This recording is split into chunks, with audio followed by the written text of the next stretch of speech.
Lo importante del ciberespacio no es cada uno de los nodos, no es cada uno de nosotros, son las conexiones que hay entre ellas. Yo digo muchas veces que soy tan importante como mi libreta de direcciones. Lo importante son mis contactos, la gente a la que conozco, la gente que sé que sabe.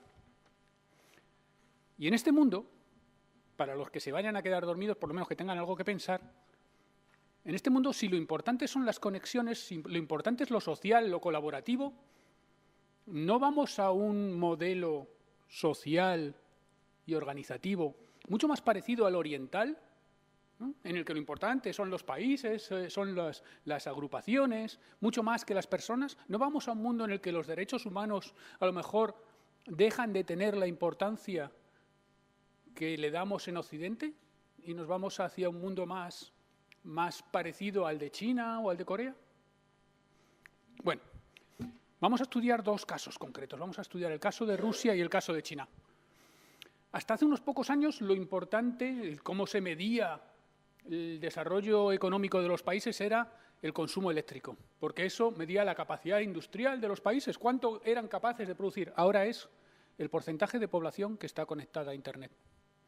¿Por qué? Porque eso te da una idea de cómo se mueven las ideas, porque eso te da una idea de cómo se mueve la propiedad intelectual, el talento. Y el talento es realmente lo importante en el siglo XXI. Si vamos un poco más allá, es la atención, incluso la capacidad para focalizar ese talento. Vemos que además coincide prácticamente. Los países que mayor conectividad tienen son los países más avanzados. Y entre estos países estamos viviendo en una ciberguerra.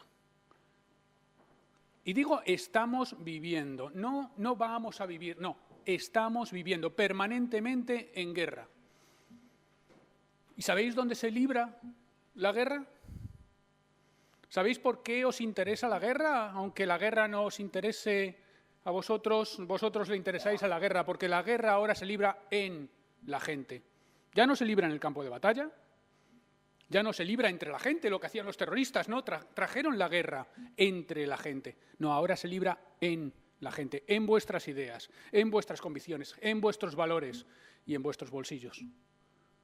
La guerra es dentro de la gente y, por lo tanto, os interesa la guerra que se está librando en todos los sentidos, no solamente en el sentido digital, en el sentido tecnológico, sino también en el sentido sociológico y psicológico, en el sentido de la información, de los retos que se están planteando. Y ahora mismo la guerra ya no es solamente entre estados, intervienen también las empresas. Las empresas están jugando a ser estados, incluso a manejar estados. Eso plantea un problema muy grave. ¿Hay algún jurista en la sala? Qué raro. Pero plantea un problema muy grave de derecho internacional. Yo estuve en alguna de las reuniones de la elaboración del manual de Tallinn, en este caso del manual 2, que es el primer manual de derecho internacional sobre ciberguerra y ciberoperaciones. El derecho internacional solamente concierne a estados. Y estamos intentando regular un entorno internacional en el que los estados no son más que una parte de los actores que intervienen.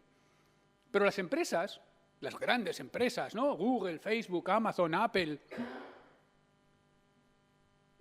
Tencent, Alibaba, ZTE, Huawei, estas empresas también tienen un peso muy importante en las decisiones que se toman. Y a ellas no les afecta el derecho internacional. Y personas concretas también tienen un papel importante en lo que estamos viendo. Con lo cual, a lo mejor lo que tenemos que pensar es en cambiar la regulación de este entorno no tan nuevo ya en el cual estamos viviendo. Porque en este entorno el ritmo de ataques es este. Constantemente.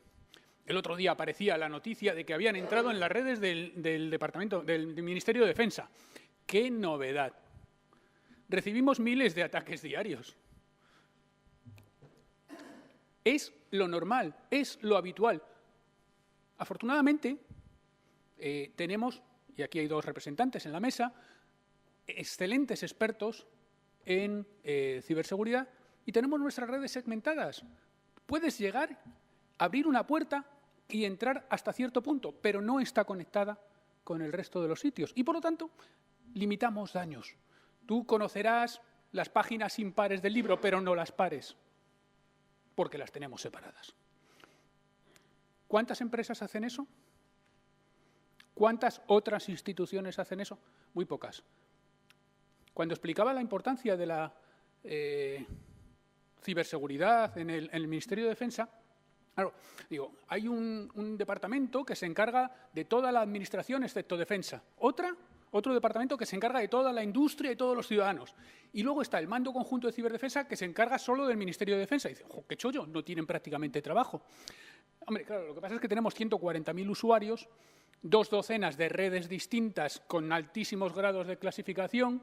Tenemos que el teniente coronel ha estado montando en el Líbano alguna de estas redes, que montar redes en cada uno de los destacamentos a los que vamos, en cada uno de los despliegues, en cada uno de los barcos que están navegando. Y, por lo tanto, tenemos un frente amplísimo que defender. Es un reto importantísimo, para el cual necesitamos talento y dinero, pero sobre todo talento. Me estoy enrollando. Vamos hacia el Internet de las cosas. Ahora mismo somos unos 4.300 millones de personas conectadas. Y alrededor de unos 30 y tantos mil, 40.000 millones de cosas conectadas. El año que viene se espera que haya más de 50.000 millones de cosas conectadas. 50.000 millones de cosas. O sea, vienen a ser como 6 o 7 por cada persona que hay en el mundo. Eso es una cantidad de información tremenda.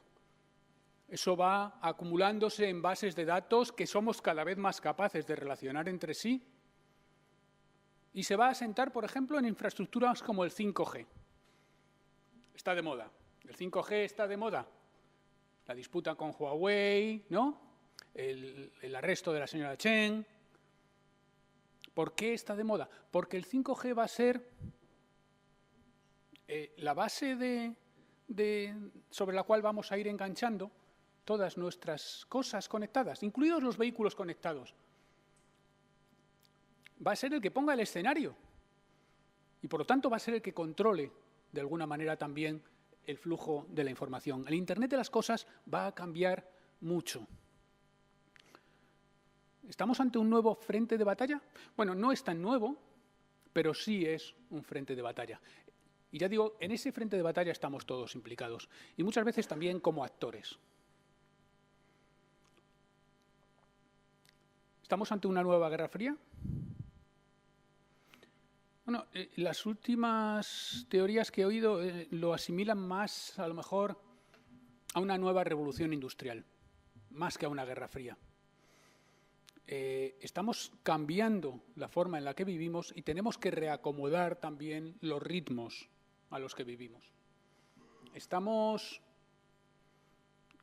ante un quinto dominio de la guerra. Estamos simplemente añadiéndole a tierra, mar, aire y espacio otro entorno más. ¿O es algo transversal a todos ellos? ¿Nosotros tenemos Internet como una herramienta que nos sirve o es un sitio en el que vivimos? Vamos a pensarlo, porque es distinto. No es lo mismo tener una herramienta que coges o dejas según te interesa o un entorno en el cual estás permanentemente viviendo. Porque si es un entorno en el que vives, tienes que protegerlo. La herramienta la puedes perder y ya recuperarás otra, cogerás otra. El entorno en el que vives es fundamental para tus valores, para tu forma de entender el mundo. Y si alguien te cambia ese entorno en el que vives, te está cambiando absolutamente todo. Siempre me gusta recordar el tema de las bandas sonoras de las películas. Si te cambian la banda sonora de una película, la película cambia. Para los que habéis visto Tiburón, si le quitamos a Tiburón el chan, chan, chan, chan, chan, no da miedo. De repente, deja de dar miedo. Porque necesitamos el contexto para entender las cosas. Y lo que están cambiándonos ahora es el contexto. No nos están cambiando la película, solamente nos están cambiando nuestra forma de entender esa película. Y lo están haciendo con herramientas muy distintas, lo están haciendo con ataques de denegación de servicio, lo están haciendo con destrucción de datos, con doxing, con sexting, con todos los INS. Y lo que están atacando muchas veces no es la tecnología, sino a las personas que vivimos en esa tecnología. Luego, esto tiene mucho más que ver con nosotros de lo que parece. Todos estos países han estado desarrollando en los 2 últimos años sus estrategias de inteligencia artificial. A mi gusto falta una bandera. Ese es el verdadero reto de los próximos 5 años, profesor, o no llegará. Por ahí andaremos. A lo mejor en 5 años el cambio tecnológico que vamos a experimentar en inteligencia artificial va a ser enorme. Y de hecho lo vemos aquí, en este gráfico. Estas son las inversiones que hacen los principales países del mundo en inteligencia artificial. Esta vez no me falta la bandera, estamos aquí, pero somos una burbujita pequeña. ¿Quiénes son los países que más invierten en inteligencia artificial? Esos son los países que tienen todas las posibilidades de dominar el mundo en los próximos años. Porque la guerra se va a hacer dentro de nosotros y porque la guerra va a ocurrir todos los días. Está ocurriendo ya todos los días. Y la prueba la tenemos en que en este ciberespacio que hemos visto están actuando, por ejemplo, Rusia con ataques contra las infraestructuras críticas de Ucrania. Dejar sin luz a 300.000 personas durante unas horas, un 23 de diciembre, en Ucrania, hombre, empieza a ser problemático. Pero lo han hecho varias veces y lo han hecho utilizando Black Energy, un sofisticadísimo software que básicamente lo que hace es mandarte un correo electrónico y entonces a partir de ahí te hackea el ordenador. Un sofisticadísimo software que manda un correo electrónico infectado, por favor. ¿Por qué? Por no tener separado el sitio donde recibes tu correo electrónico del sitio desde el que estás operando las centrales eléctricas. Algo tan sencillo como eso. No somos conscientes del entorno en el que estamos viviendo. Y Rusia es uno de los países que más consciente es y está utilizando esto para atacar las infraestructuras de otros países, o por lo menos para investigarlas. Cuando hablo de Rusia, no hablo necesariamente del gobierno ruso. Hablo del entorno de Rusia, la filosofía de empleo de Rusia, pero de otros muchos países también. Entender el entorno en el que estamos va a ser crucial para poder sacarle partido.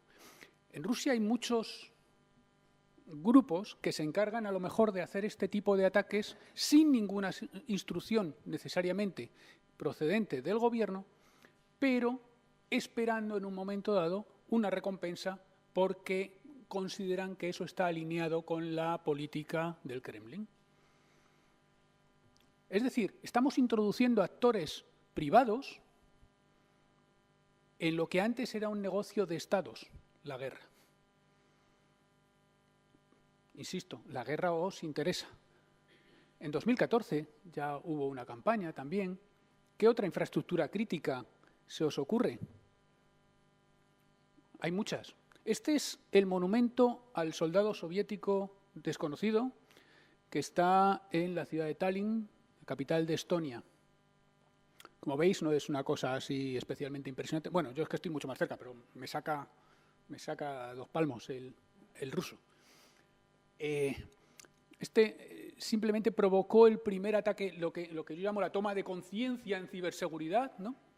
En 2007, en el que se dejó sin electricidad, sin luz, sin banca, sin transportes a Estonia durante casi 3 semanas. Simplemente saturando la capacidad de sus redes industriales, de las redes informáticas de su industria. De hecho, esa filosofía de la que os hablaba la recoge en un discurso el jefe de Estado Mayor de las Fuerzas Armadas rusas, Valery Gerasimov, y se le atribuye una supuesta doctrina Gerasimov, en la cual dice que hay que controlar el mundo de las ideas, hay que controlar el mundo de la información, cuando en realidad lo que está diciendo es qué es lo que le han hecho a Rusia y a su entorno. De hecho, el académico que publica este paper en su día, publicó el año pasado otro diciendo que lamentaba haber, digamos, equivocado a la opinión pública mundial, haciendo pensar que se trataba de la estrategia rusa.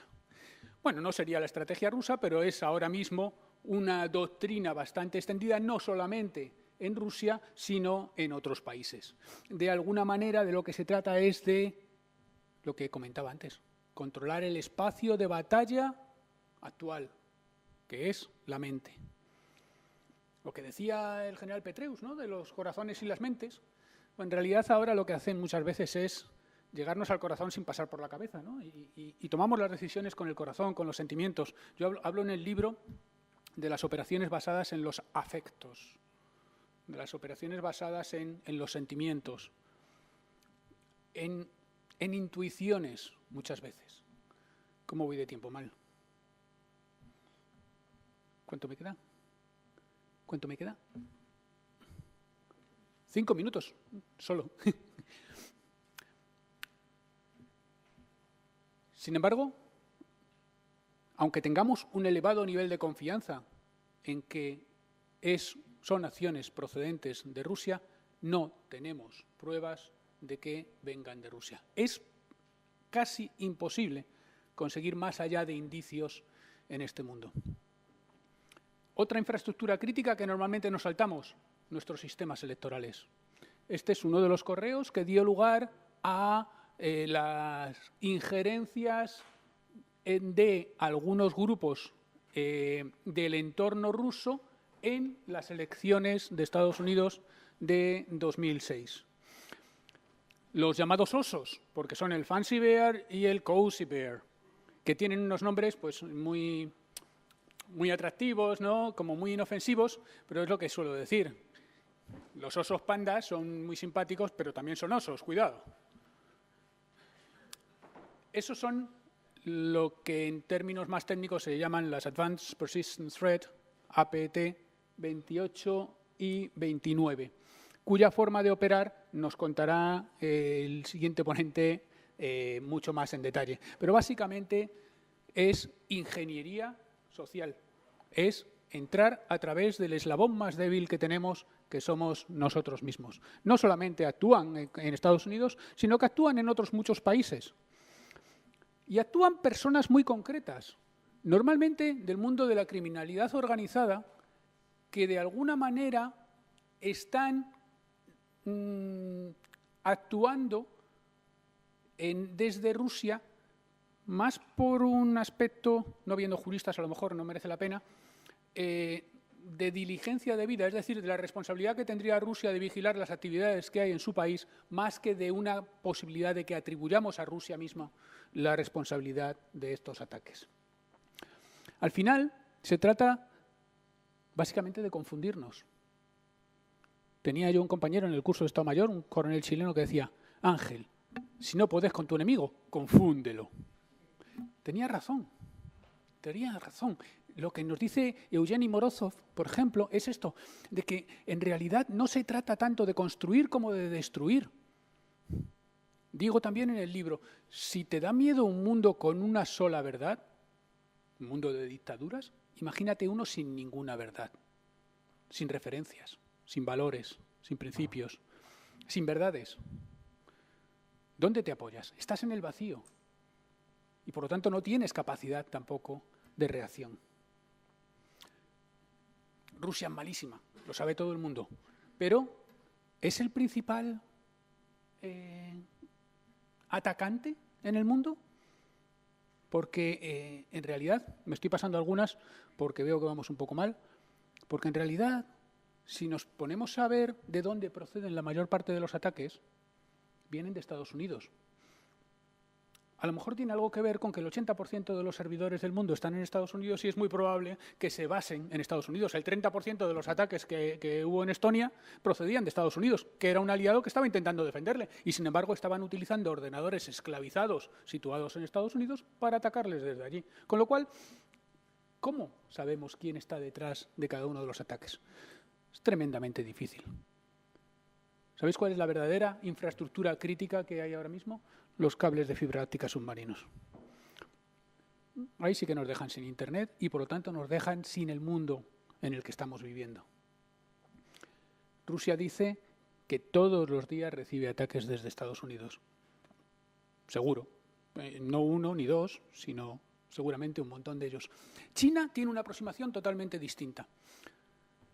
China se ha aislado de alguna manera del mundo de Internet, ha creado la China Wide Web, si queremos llamarla así, y lo que hace es construir su propia red desde allí.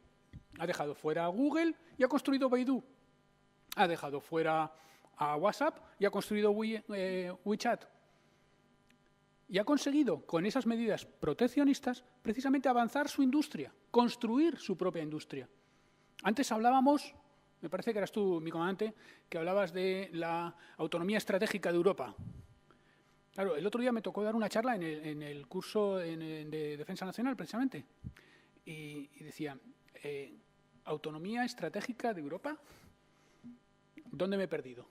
No tenemos las infraestructuras, no tenemos las tecnologías, no tenemos las plataformas, no tenemos los dispositivos, que son de otros. ¿Autonomía sobre qué? ¿Con qué? Tenemos la responsabilidad en Europa de empezar esa autonomía estratégica con el talento y con una industria cibernética, pero no cibernética, de la información, de la inteligencia, del conocimiento propia y diferenciada, que nos haga por lo menos acceder a nuestro nicho concreto que nos permita ser competitivos en el mundo. En China, sobre todo, se utiliza Internet para control interno de la población. De hecho, hay aplicaciones que te dicen cuántos puntos. ¿Habéis visto ese capítulo de Black Mirror? Que te dice cuántos puntos tienes sobre 900 puntos. Entonces, en función de los puntos que tienes, si tienes más de 700, bueno, ahí van metiendo todos los datos. Los chats que pones, si pagas tus facturas, si cualquier cosa. Todo te da una puntuación. A partir de 700 puntos, eres ciudadano VIP. Tú vas a alquilar un coche, no te piden fianza. Y además te dan un coche de gama superior. De 400 puntos para abajo, lo de alquilar un coche ni se plantea, pero tampoco puedes ir a la universidad, no puedes viajar en avión, no puedes salir al extranjero. Es decir, se ha creado un carnet por puntos de la vida entera. De la vida de los ciudadanos, y este sería el esquema de la vida de las empresas. Es decir, tú no puedes operar en China si no estás dentro del sistema de crédito social de las empresas también. Y esto tiene mucho mérito. La inteligencia artificial en China reconoce las caras. 1.400 millones de chinos, que a mí me parecen todos iguales. 1.400 millones. Y hay una inteligencia artificial que reconoce a cada uno de ellos.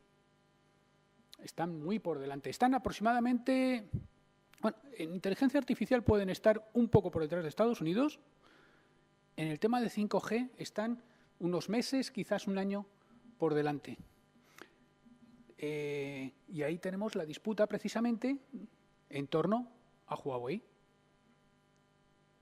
Económicamente tiene sentido contar con Huawei, estratégicamente es al menos controvertido hacerlo.